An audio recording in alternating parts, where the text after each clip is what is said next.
Bom dia, irmãos. Graça e paz a cada um. Por falar em criança, eu sei que a maioria já sabe, mas só para a gente celebrar, o Arthur recebeu alta, né? Amém?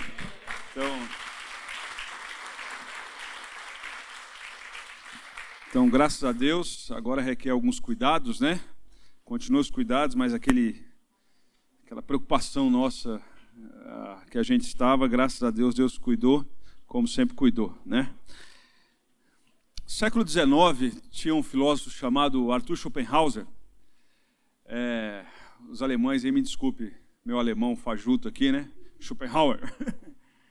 E algumas pessoas dizem que na sua biografia ele escreve essa parábola para descrever a sua própria inabilidade de se relacionar com as pessoas. Mas ele escreve sobre uma parábola sobre o porco-espinho. E nessa parábola sobre o porco-espinho, ele quer, a partir da filosofia, tentar dizer como é difícil as relações, como é difícil.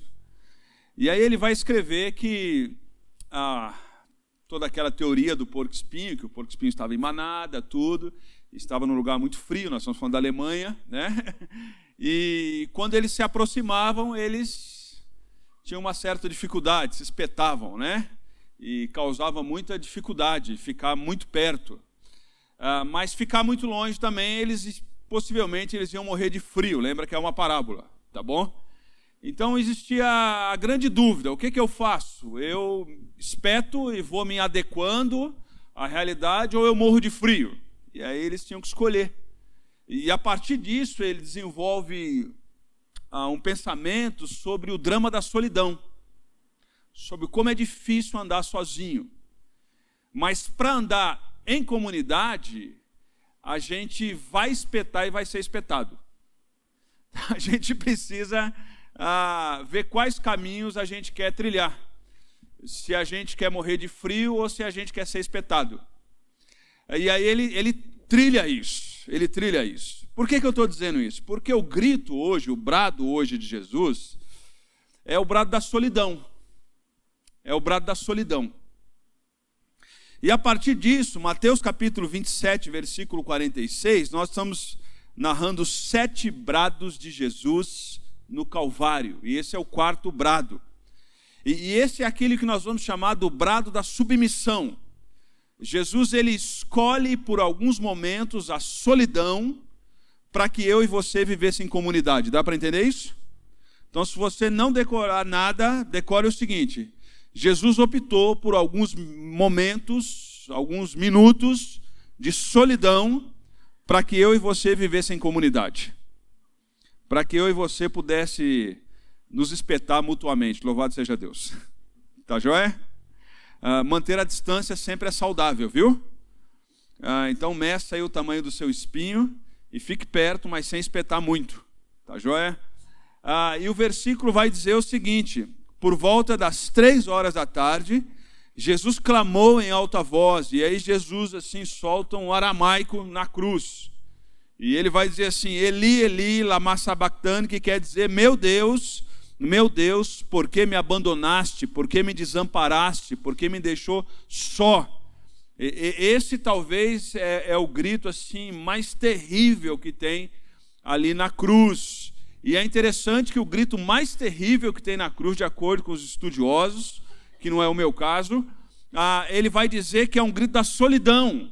O momento da solidão de Jesus, lidar com isso, foi muito difícil. Um teólogo muito conhecido, chamado Erwin Lutz, ele vai dizer o seguinte: Jesus, o Filho, submeteu-se ao plano de Deus e sofreu o abandono do Pai, para que todo aquele que nele crê jamais precisasse sofrer a angústia daquela horrível separação. Dá para entender? Jesus, ele sofre por alguns minutos uma separação para que eu e você não sofresse essa separação a vida toda. Ele sofre a solidão daqueles minutos para que eu e você pudesse viver em comunidade. Jesus é o único que podia pagar o preço por nós.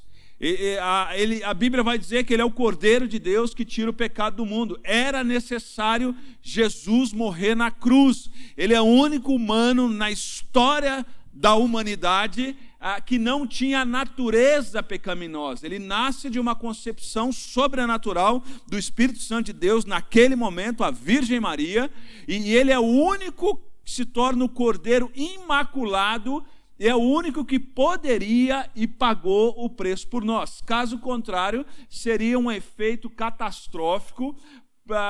Imaginasse se Jesus não pagasse o preço e se a gente tivesse que pagar o preço. Todos nós teríamos que morrer na cruz e contar com a sorte de alguma coisa depois. Vamos ver o que vai acontecer. Mas Jesus é o único que pode pagar o preço. Na história das religiões, o cristianismo é a única religião que Deus morre por seus filhos, que o Criador morre pela criatura. Em todas as outras religiões na face da terra, você percebe que a criatura precisa se sacrificar pelo Criador. E o cristianismo é a única, abre aspas, vamos usar a expressão religião, porque eu não tenho outra para usar. É a única religião na face da terra que o Criador vem ao encontro da sua criatura. Não só vem ao encontro da sua criatura, mas se sacrifica por ela. Pegue a história das religiões. Na história das religiões, se a criatura quiser ter algum tipo de bênção, ela precisa sacrificar ao seu Criador para ter essa bênção. Na tradição cristã, isso se chama graça. O que é a graça? É o favor imerecido de Deus. É o favor imerecido de Deus. Então, lá na cruz, Cristo se submete ao plano de Deus e todo o pecado da humanidade é depositado em Cristo naquele momento. Os nossos pecados do passado e os pecados que nós vamos cometer amanhã, eles são depositados em Cristo Jesus. Isso traz uma primeira lição para a gente aqui, que não está no esboço, mas eu só vou fazer essa aplicação para a gente. Não dá para brincar de ser cristão. Entendeu? A gente não pode brincar de ser cristão. Porque o preço que Jesus pagou na cruz por nós foi muito caro para Ele, para nós não. Foi muito caro para Ele. Eu me lembro a primeira vez que eu queria muito uma bicicleta. E aí meu pai não tinha muita condição, ele me deu um quadro de uma bicicleta. Os mais antigos aqui vão entender, Caloi Cross ou BMX. Eu ganhei uma Caloi Cross, o quadro. E aí eu fui montar a Caloi Cross. Essa Caloi Cross, ela dormia comigo no quarto, porque eu tive que trabalhar para comprar. Aquilo foi muito caro para mim. E eu tinha um amigo que tinha uma BMX. E a BMX dele ficava para fora, no quintal, na chuva, no sol. Ele não estava nem aí para ela. Ele ganhou, não custou nada para ele aquilo. Não custou absolutamente nada. Ele não tinha nenhum zelo. Eu sei o quanto eu trabalhei para comprar aquele pneu, os mais antigos vão lembrar, aquele pneu vermelho para colocar nela. Eu sei o quanto eu trabalhei para comprar aquilo. Aquilo me custou caro. Então, quando ela pegava uma chuva, eu pegava a flanela, limpava e guardava dentro do quarto. Aquilo me custou caro. A salvação não nos custou caro. Mas nós temos que ter um sentimento e uma convicção de que a morte de Cristo foi substitutiva. Então, a gente não pode banalizar quem pagou o preço por nós. Dá para entender isso? Essa é a convicção que nós temos. E aí a gente precisa levar isso a sério. E agora no Calvário, Cristo se submete a Deus para que eu e você pudéssemos usufruir da graça, da comunidade, da comunhão com Deus. Deus não teve nenhum problema em naquele momento despejar sua ira em Jesus. Não foi um plano de última hora. De repente Deus não chegou lá no céu assim, quem vai morrer na cruz? Júnior, vai lá. Não foi nada disso. Antes da esse era um plano de Deus, e já estava estipulado isso, que Jesus ia morrer. Nada pode pegar Deus de surpresa.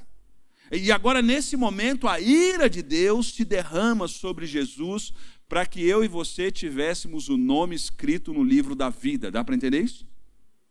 Tá? Para que eu e você não precisássemos mais temer a morte. É claro que a gente fica com medo de morrer. Ninguém acorda de manhã e fala, graças a Deus vou morrer hoje. Ou graças a Deus vou sofrer. Todos nós temos medo, isso faz parte da nossa humanidade. Mas o dia que a gente entregou a nossa vida a Jesus, nós não temos medo mais da sentença de morte sobre nós. É isso que eu estou dizendo. Porque a nossa vida já está em Cristo, e o nosso nome já está no livro da vida, e a gente já sabe o que nos espera lá no futuro. Houve uma época que a gente torcia para a seleção brasileira de futebol, e eu não torço mais. Não perco mais tempo com isso. Tá bom? E não foi por causa da última derrota, não. A gente tem coisa mais importante do país para discutir. Mas houve uma época que a gente torcia para a seleção de futebol, e a gente começava o jogo, e quando a gente perdia, a gente ficava tranquilo, porque a gente sabia qual ia ser o resultado final. A gente sabia que o nosso time ia virar o jogo. A gente sabia o que nos esperava lá no fundo. A gente já sabe o final do campeonato que vai dar. E é mais ou menos como aqueles brasileiros da década de 80 e 70 e 90.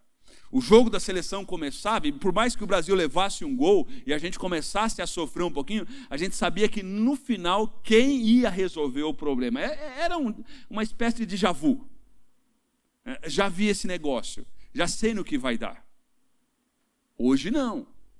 Hoje você liga a TV para assistir o jogo do Brasil, é jejum e oração. É jejum e oração. Você não sabe o que vai dar esse negócio. Agora, parafraseando, é mais ou menos isso. A nossa vida cristã, a gente já sabe no que vai dar. A gente já sabe quem vai levantar o troféu.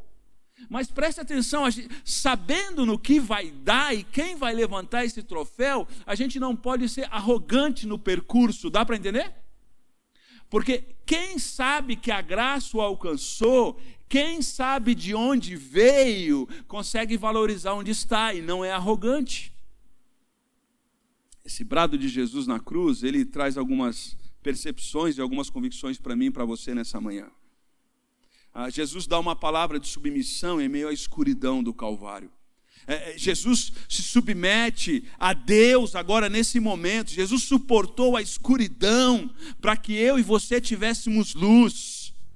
E parece que Jesus, ele vai, o cenário meio-dia a trevas, parece que eles vão viver algo que aconteceu lá no Êxodo, na 10ª praga. Lembra disso?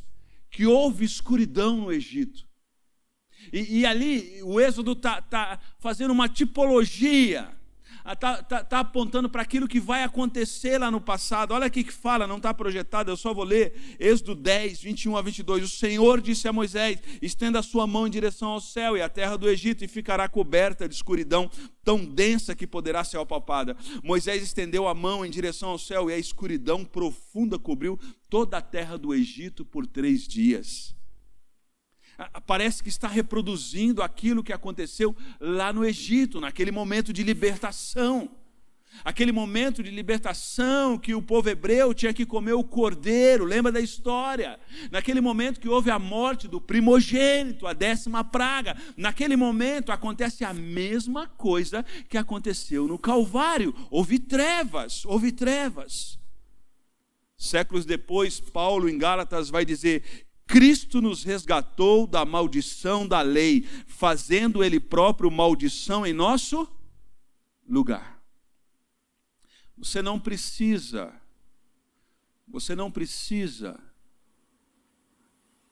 fazer nenhum sacrifício humano para tomar posse daquilo que Cristo já nos deu no Calvário. Dá para entender isso? Dá para entender? Paulo vai dizer em Efésios capítulo 1,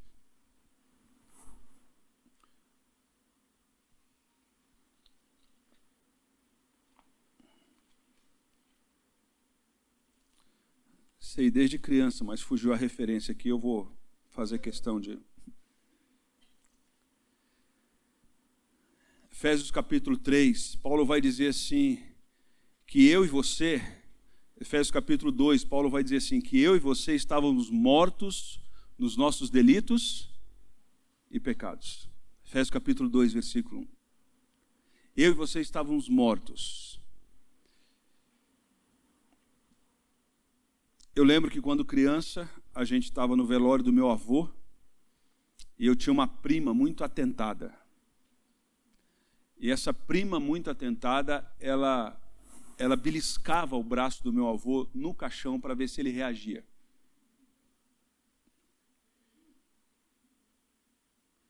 E aí, eu, como não tinha muita opinião própria, fui e fiz a mesma coisa. Morto não reage. Não tem como reagir. Não tem como reagir. E aí o texto vai dizer assim... Pois vocês, no verso 8, pois vocês são salvos pela graça por meio da fé, e isto não vem de vós, é dom? Não é nós que vamos até Jesus. É Jesus que veio até nós. Preste atenção nisso. Há muita gente que está achando que está fazendo um favor para Deus. Nós não temos condições de ir até Jesus. Por quê? Morto reage? Meu avô e a minha prima, está gravada a mensagem, a minha prima Beth, que mora em Guarulhos, beliscando meu avô. Ele não reage, porque ele está morto. Se o Espírito Santo não tocar em nós, nós não conseguimos fazer nada. E aí Paulo vai dizer assim, porque vocês são salvos pela graça, pelo favor imerecido de Deus. E isso não vem do quê? Não é você que conseguiu. É dom de quem? É dom de Deus. E aí Paulo acaba e ele completa o negócio, ele fala assim, no verso 9, não por obras para que ninguém, eu não conquistei nada, eu fui conquistado. Não de obras para que ninguém se glorie. E aí no verso 10 ele vai dizer assim, porque nós somos criação de Deus. Algumas versões mais antigas vai dizer assim, nós somos feituras de Deus. Preste atenção. No verso 1 de Efésios, diz que eu e você estávamos mortos, defunto. De repente acontece algo sobrenatural no verso 8 e 9. Somos salvos pela graça. E agora no verso 10 ele diz assim, pois somos feituras de Deus. Essa expressão feitura significa o poema mais lindo na cultura grega. Preste atenção que Paulo vai dizer assim, a gente era defunto, e agora a graça nos alcançou e agora a gente é obra de arte de Jesus. Dá para entender? É isso que o texto está dizendo. Pensa num sanduíche. A parte de cima do pão, você está morto. Entra o recheio, a obra de Jesus na cruz. E de repente a gente se tornou o quê? De defunto a obra de arte de Jesus. Por quê? A graça nos... Amém? Amém? Então, você não precisa temer a solidão. Por que eu e você não precisamos temer a solidão? Porque Jesus suportou a escuridão naquele momento para que eu e você vivêssemos na luz. Essa é a verdade. Para que eu e você vivêssemos na luz. Mas não só isso, Jesus deu uma palavra de submissão em meio à solidão do Calvário. Jesus foi desamparado para que eu e você pudéssemos ser amparados por Ele. Jesus foi desamparado para que eu e você pudéssemos ser amparados por eles. E como um bom judeu, no momento da dor, do momento que a dor está apertando o nosso coração, como um bom judeu, Jesus cita o Salmo. E basicamente essa fala de Jesus é o Salmo 22. Ele vai descrever o Salmo 22. Normalmente os judeus piedosos, quando estavam sofrendo, passando por dificuldade, eles não xingavam. não blasfemavam. Eles citavam salmos. E Jesus agora está citando o Salmo 22, ele está dizendo, assim como Davi disse, meu Deus, por que me desamparaste? Agora preste atenção no Salmo 22, o que vai dizer? Verso 1 e 2, meu Deus, por que me abandonaste? Por que estás tão longe de salvar-me, tão longe dos meus gritos de angústia? Preste atenção no que eu vou dizer, você já se sentiu assim? Vou citar de novo. Davi dizendo, meu Deus, por que me abandonaste? Você já se sentiu abandonado por Deus? Você já se sentiu assim, por que eu estou passando por isso e fulano que não serve a Deus, não faz nada, está do jeito que está?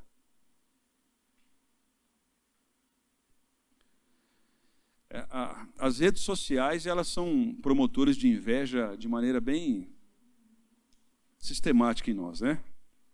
Porque é muito interessante que nas redes sociais todo mundo é bonito, bronzeado e magro, já viu? E as redes sociais, ela promovem os negócios, né, gente? Sabe aquela pessoa assim que te deu um prejuízo financeiro, não te paga, fala que não tem como pagar, e todo final de semana você vê a rede social dela, ela está viajando? Você já sentiu assim, eu vou na igreja todo domingo, eu oro, eu leio a Bíblia, eu faço o que eu tenho que fazer, e parece que a minha vida, por exemplo, financeira não vai para frente, porque a gente tem um conceito assim muito errado na igreja, de que Deus só nos abençoa quando a gente tem grana. Os muçulmanos têm um ditado que ele diz assim, às vezes Alá disciplina os seus dando dinheiro para eles. E o nosso conceito assim capitalista é que a bênção de Deus está no fato da gente ter dinheiro. E muito pelo contrário, Paulo vai até alertar as pessoas, lá na carta de Timóteo, vai dizer assim, o problema não é o dinheiro, o problema é o amor ao dinheiro, é a raiz de todos. Não tem problema você ter dinheiro, o problema é quando o dinheiro te tem. Esse é o problema. E Paulo vai dizer que alguns na igreja, na ânsia de ficar rico, se meterem em muita enrascada e comprometer a sua fé. Paulo vai dizer isso. E aí agora, já teve essa sensação assim de que quem passa todo mundo para trás está indo para frente e eu que tento viver de maneira certa, parece que a coisa não engata para mim? É esse sentimento dele aqui. O verso 2 ele vai dizer, meu Deus, eu clamo de dia, mas não responde, de noite não recebo alívio. Eu estava lendo o Salmo e falei, eu acho que de noite Deus vai resolver, né? Mas piorou a noite. Ele vai dizer assim, de dia o Senhor não responde, de noite não recebo?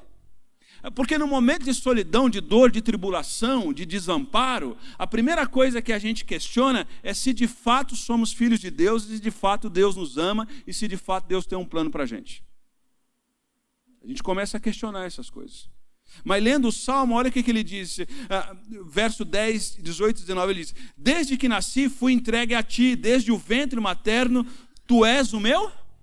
Aí de repente a ficha cai. Você já viveu assim? De manhã você está bravo com Deus, na hora do almoço você já está amando Deus, depois você fica bravo, depois você volta de novo, já viu isso?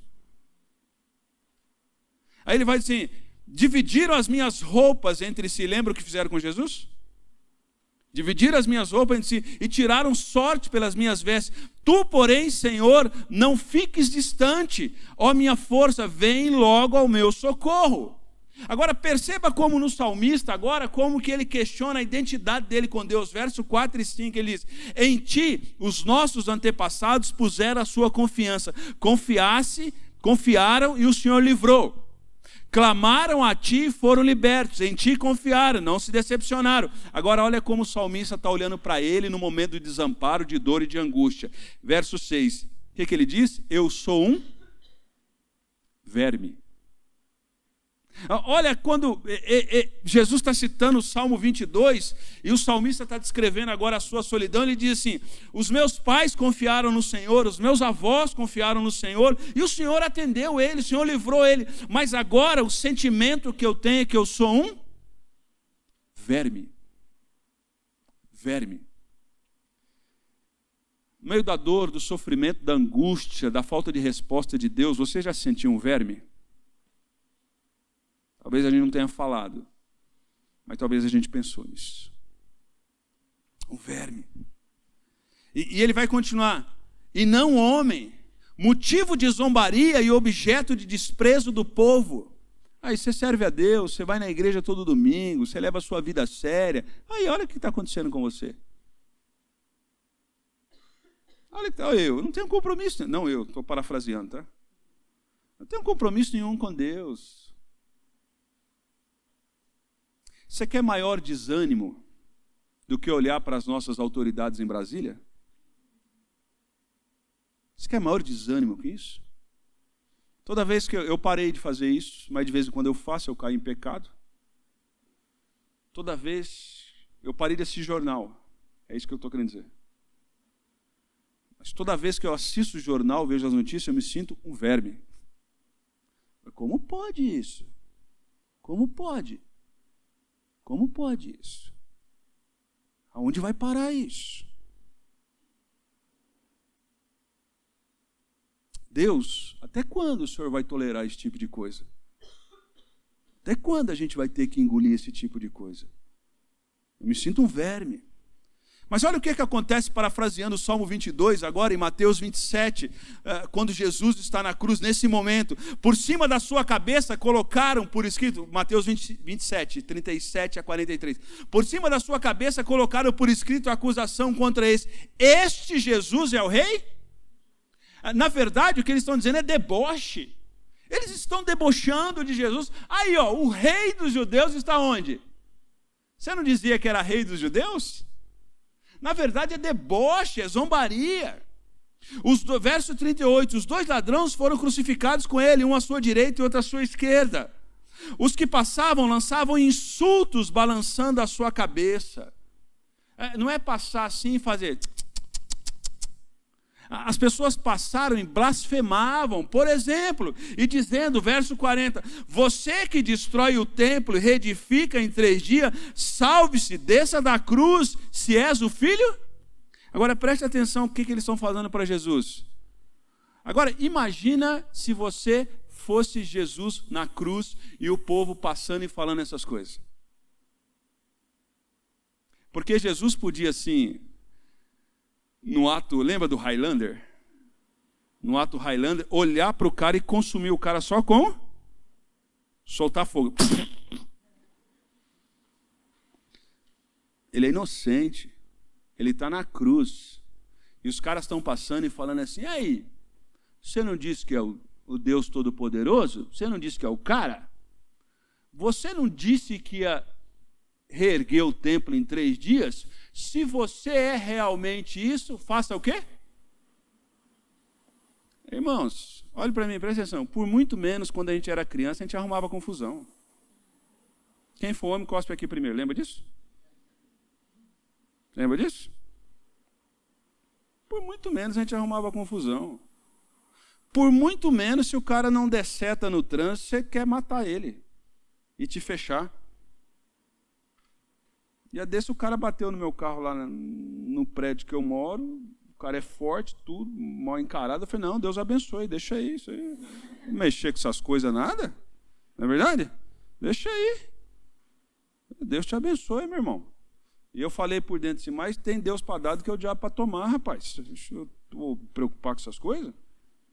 Agora os caras estão passando no pé da cruz, estão debochando de Jesus. Agora percebe que Deus...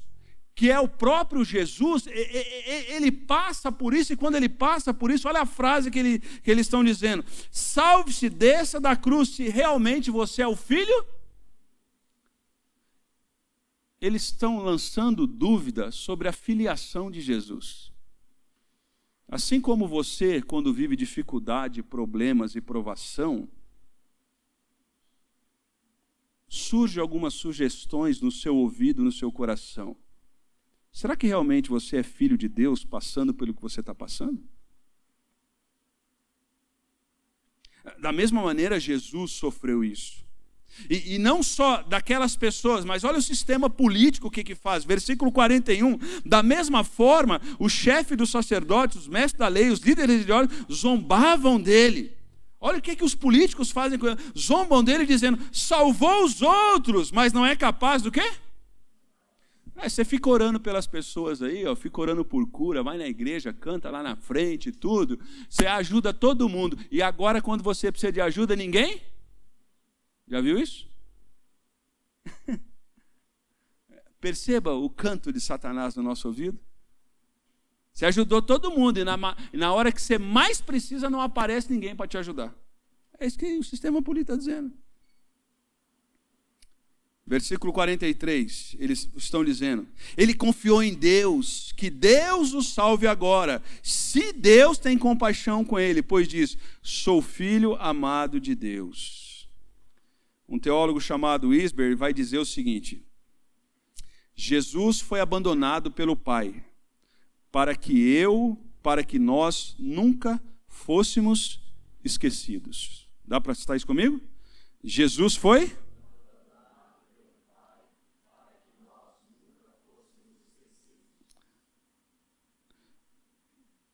Isaías vai dizer que, como uma mãe, Deus nunca abandona os seus. Você já viu mãe esquecer filho? Eu já vi pai. Eu já esqueci de buscar na escola. Uma mãe nunca esquece dos filhos. Eu queria caminhar para encerrar e dizer o seguinte: eu não sei qual o abandono, qual é a dor que você está sentindo. Mas Jesus foi abandonado e sentiu dor na cruz para que eu e você não pudéssemos ser abandonados. Dá para entender isso? Talvez você passou por uma situação difícil no seu casamento e você foi abandonada ou abandonado. Deus não nos abandona. Talvez você montou um negócio e pessoas que você confiava te passou a rasteira e você foi abandonado por aquela pessoa no momento que você mais precisava. Deus não nos abandona. Talvez você tenha criado filhos com amor e carinho e agora na sua velhice você queria filhos para cuidar de você e você não os tem. Deus não nos abandona. Deus não nos abandona. Deus sofreu o abandono na cruz para que eu e você não fôssemos esquecidos. O Wisber vai dizer, ele entrou na escuridão para que eu e você pudéssemos ter luz, experimentou o terrível isolamento e separação para que nunca fôssemos deixados sozinhos. Construa a sua vida sobre isso. Essa semana teve um terremoto terrível em Mianmar e outros países, naquele local ali, na Ásia, onde 90% dos grandes terremotos do mundo concentra naquela região.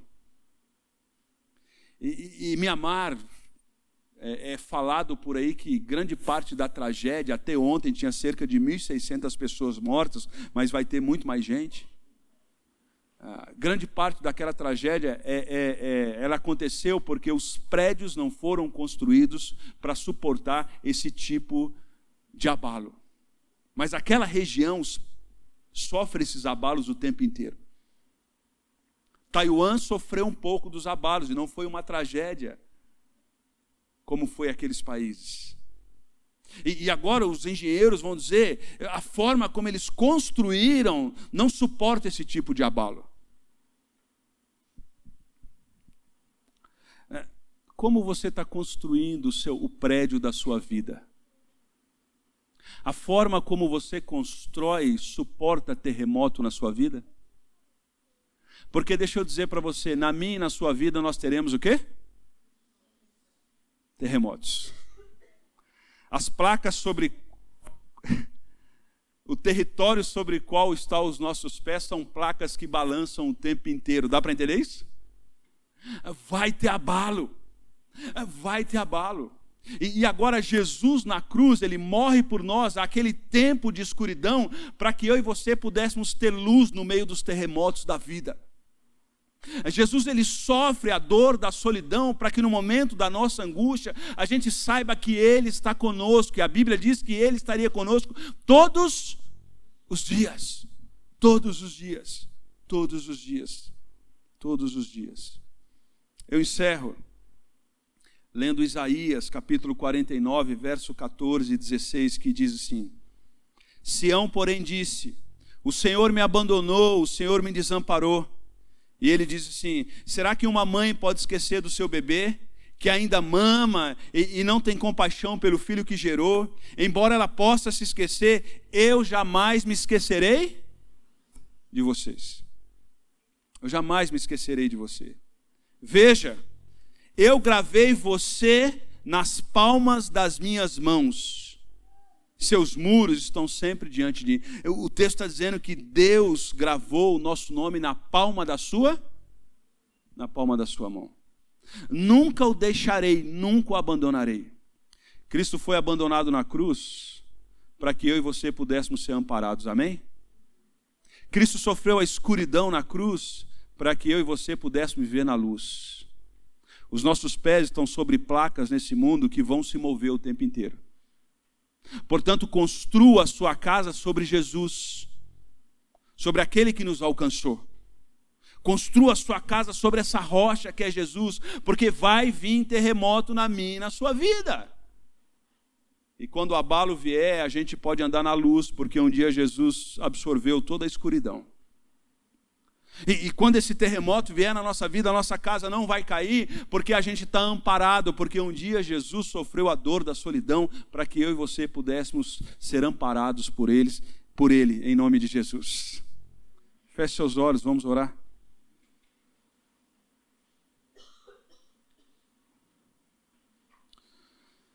Talvez nessa manhã você teve uma semana muito difícil. E talvez nessa semana você chegou até o ponto de questionar se realmente você é filho de Deus pelo que você está passando na sua vida. Questionar o amor de Deus. Será que Jesus me ama mesmo? Se eu estou passando por isso? Aconteceu isso com Jesus na cruz. Nessa manhã, foque bem os seus olhos e abra bem os seus ouvidos, a quem você vai ouvir, para onde você vai olhar. Com Jesus debocharam dele. Debocharam dele, ele passou o que passou e não foi surpresa para ele, porque os profetas já tinham dito que ele ia passar por isso. Tudo aconteceu e era plano de Deus para que eu e você pudéssemos ter a convicção de que somos filhos de Deus, somos amados por Deus e Deus está presente na nossa vida, independente dos terremotos que sofremos.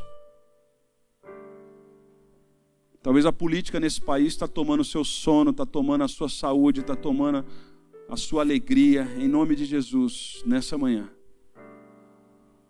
saiba que nesse terremoto Deus está presente e Deus vai cuidar dos seus. Deus vai cuidar dos seus. É assim que cremos, é assim que oramos, em nome de Jesus. Amém.